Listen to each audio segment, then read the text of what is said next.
ce qu'a fait Pompidou, c'est mieux. Mais là, je alors, trouve que ça n'avait pas besoin de ça comme publicité. En rouge, vert, bleu, ça c'est plus choquant, tandis que ça c'est moderne, mais c'est joli. On croirait un petit Ça diamant n'avait posé pas sur besoin de ça Je trouve ça terrible. pour la publicité du Louvre. Le projet est audacieux et promet de nourrir une belle polémique à Paris entre les tenants de la tradition architecturale et les champions du modernisme. Entre les pros et les anti-pyramides. Entre les pour et les contre, et ceux qui ne sont pas décidés. Enfin, une vraie querelle de Gaulois. Les gazettes à qui nous empruntons titres, photos et dessins sont tantôt contre, comme Le Figaro et Le Monde, tantôt pour, comme France Soir et Libération, et pour couronner le tout, la petite musique xénophobe. Que vient faire ici ce Chinois d'Amérique avec son modèle archéomoderne d'inspiration égyptienne? Quand je regarde la maquette, je vois d'abord cette pyramide qui me paraît une agression absolument insupportable dans le site du Louvre et la plus forte agression, je crois, dont a été victime un monument historique depuis 50 ans. Je ne me permettrai pas de juger les détracteurs. J'estime que toute polémique doit être enrichissante. Atroce. Je dois simplement dire que jusqu'à présent, je n'ai pas reçu beaucoup de contre-propositions positives. Pourquoi tout simplement ne pas aménager les nouvelles salles qui vont être mises à la disposition du musée, les salles du bâtiment Rivoli, reprendre l'aménagement des salles du Louvre, et puis après on verra bien. D'autre part, je crois qu'il est indispensable qu'avant toute décision, une maquette grandeur nature soit faite de cette pyramide. Maquette grandeur nature, c'est possible.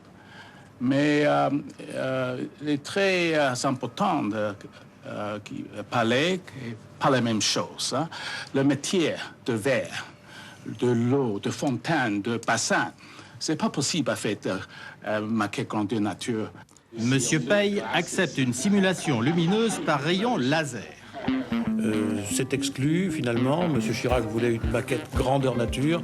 On aura ce printemps, dans la cour du Louvre, des câbles tendus, fixés au sol par des vérins.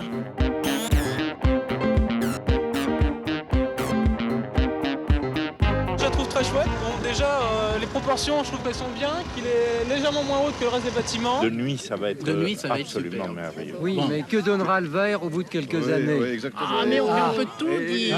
Après la polémique, l'ébauche d'un résultat, la pyramide du Louvre commence doucement à prendre forme dans la grande cour carrée. Philippe Dumez y est allé aujourd'hui renifler l'air du chantier.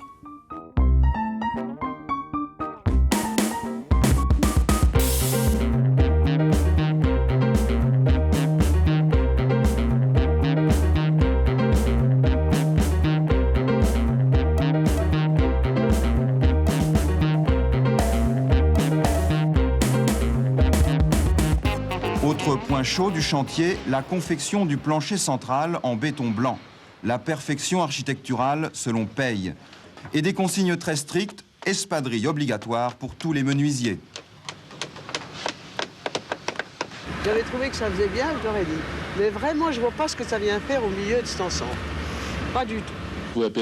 Nous construisons pour le public et nous cherchons à être compris. Mais on ne peut pas revenir tous les jours justifier tous les stades du projet.